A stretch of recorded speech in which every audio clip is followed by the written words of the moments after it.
Hello दोस्तों, मैं विजेश कुमार आपका अपने channel NCERT for government exam में स्वागत करता हूँ। दोस्तों देखिए दोस्तों 18 फरवरी का एसएससी जीडी का सेकंड शिफ्ट का क्वेश्चन एग्जाम हो गया है, ठीक ना। तो इस वीडियो में दोस्तों सेकंड शिफ्ट के क्वेश्चन देखेंगे कि कौन कौन पूछे गए हैं। चलिए दोस्तों स्टार्ट करते हैं बिना देरी किए हुए, देखते हैं कि कौन कौन क्वेश्चन पूछे गए हैं आज के सेकंड शिफ्ट के। देखिए दोस्तों पहला क्वेश्चन पूछा गया था कि द्वितीय पंचवर्षीय योजना की अवधि क्या थी। तो देखिए दोस्तों इसकी अवधि थी 1956 से 1961। मैंने कितनी बार बताया दोस्तों द्वितीय पंचवर्षीय योजना के बारे में, ये पूछ दिया, ठीक ना। बार बार दोस्तों आप क्वेश्चन रिपीट कर रहे हैं, इसलिए दोस्तों आप जाइए टेलीग्राम पर मेरे PDF में डाल दिया हूँ, वहाँ से दोस्तों डाउनलोड करके आप पढ़ सकते हैं, रिवाइज कर सकते हैं, क्योंकि क्वेश्चन रिपीट हो रहे हैं। देखिए दोस्तों बात करते हैं तो द्वितीय पंचवर्षीय योजना की अवधि दोस्तों 1956 से 61 तक थी। द्वितीय पंचवर्षीय योजना PC महालनोबिस मॉडल पर आधारित थी, ठीक ना। इसका मुख्य ध्यान देश के औद्योगिक विकास पर था। इसका मुख्य ध्यान क्या था? देश के औद्योगिक विकास पर था, ठीक ना। एक पूछा था दोस्तों कि ऊर्जा संरक्षण का नियम। तो देखिए दोस्तों ऑप्शन तो नहीं मिल पाया, लेकिन ऊर्जा संरक्षण के बारे में मैंने पूरा लिख दिया है। ऊर्जा न तो उत्पन्न की जा सकती है और न ही नष्ट की जा सकती है, लेकिन इसे एक दूसरे में परिवर्तित किया जा सकता है, इसे कहा जाता है, ठीक ना। तो इसे क्या कहा जाता है? ऊर्जा संरक्षण कहा जाता है। या इसका एक और डिफिनीशन होता है दोस्तों कि ऊर्जा संरक्षण का नियम कहता है कि एक बंद प्रणाली में, अर्थात एक प्रणाली जो अपने परिवेश से अलग होती है, प्रणाली की कुल ऊर्जा क्या होती है? संरक्षित होती है। अगला देते हैं, देखिए क्वेश्चन द्वितीय पंचवर्षीय योजना, फिर ये बता दिए। देखिए द्वितीय पंचवर्षीय योजना पूछा है दोस्तों, ये मैंने बता दिया। प्रथम पंचवर्षीय योजना के बारे में याद रखिएगा। प्रथम पंचवर्षीय योजना 1951 में स्टार्ट हुई थी, 1956 तक चली थी, ठीक है। इसमें दोस्तों कृषि पर जोर दिया गया था। पहली पंचवर्षीय योजना में कृषि पर जोर दिया गया था दोस्तों। आइए किस पर आधारित थी दोस्तों? तो ये थी आपका हायरार्ड-डोमर मॉडल पर आधारित थी, ठीक है। हायरार्ड-डोमर मॉडल पर आधारित थी पहली पंचवर्षीय योजना, तो ये भी याद रखेगा। अगला देते हैं, देखिए अगला क्वेश्चन पूछा था कि कुमुदनी लाखिया किस राज्य से संबंधित है।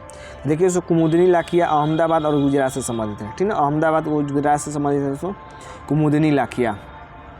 बात करते हैं दोस्तों, देखिए कुमुदनी लाखिया अहमदाबाद गुजरात में रहने वाली एक भारतीय कथक नृत्यांगना और कोरियोग्राफर है।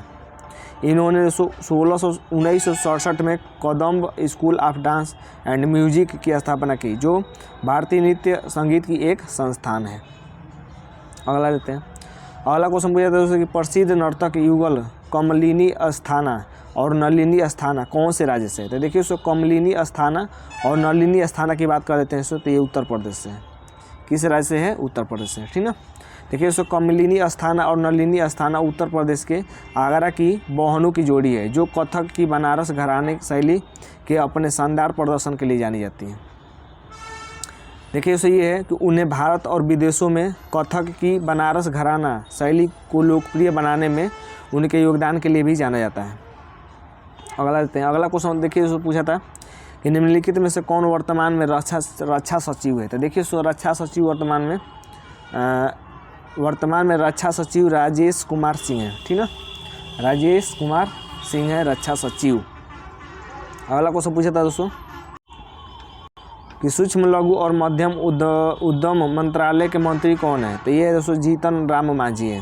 सूक्ष्म लघु और मध्यम उद्यम मंत्रालय के मंत्री कौन है? तो ये है जीतन राम मांझी। अगला देते हैं क्वेश्चन, अगला क्वेश्चन है कि निम्नलिखित में से किस संशोधन द्वारा मौलिक कर्तव्यों को संविधान में जोड़ा गया था। देखिए 42वां संविधान संशोधन 1976 में हुआ था। इसके तहत दोस्तों मौलिक कर्तव्यों को जोड़ा गया। मौलिक कर्तव्य का उल्लेख दोस्तों 51 क में है। 51 क में मौलिक कर्तव्य है। कुल दोस्तों 10 + 1 याद रखिएगा, 11 मौलिक कर्तव्य हैं दोस्तों। जो 10 मौलिक कर्तव्य हैं दोस्तों इसी को जोड़ा गया था 42वें संविधान संशोधन 1976 के द्वारा, ठीक है। जो 11वां मौलिक कर्तव्य है दोस्तों इसको जोड़ा गया था 86वां संविधान संशोधन 2002 के द्वारा जोड़ा गया। और दोस्तों इसमें क्या है? इसमें दोस्तों बच्चों को निःशुल्क शिक्षा है, बच्चों को निःशुल्क शिक्षा का प्रावधान है, ठीक है। देखिए दोस्तों मौलिक कर्तव्यों की विशेषता USSR अब रूस के संविधान से लिया गया था। किस देश से लिया गया? रूस से लिया गया। देखिए 42वां और 44वां में बहुत लोग कन्फ्यूज होते हैं। देखिए 44वां जो संविधान संशोधन हुआ था 1978 में, इसके तहत दोस्तों संपत्ति के अधिकार को हटा दिया गया, ठीक ना। संपत्ति के अधिकार को 300 क में जोड़ दिया गया, 300 क में जोड़ दिया गया, 300 क में जोड़ दिया गया दोस्तों। ये क्या था? एक संपत्ति का अधिकार था, ठीक ना। ये मौलिक अधिकार से हटा दिया गया, इसको संपत्ति का अधिकार। अगला है दोस्तों कि हार्नबिल फेस्टिवल किस राज्य में मनाया जाता है। देखिए थोड़ा सा साउंड हो रहा है तो मैं भी डिस्टर्ब हो जा रहा हूँ, ठीक ना, तो उस पर ध्यान मत दीजिएगा।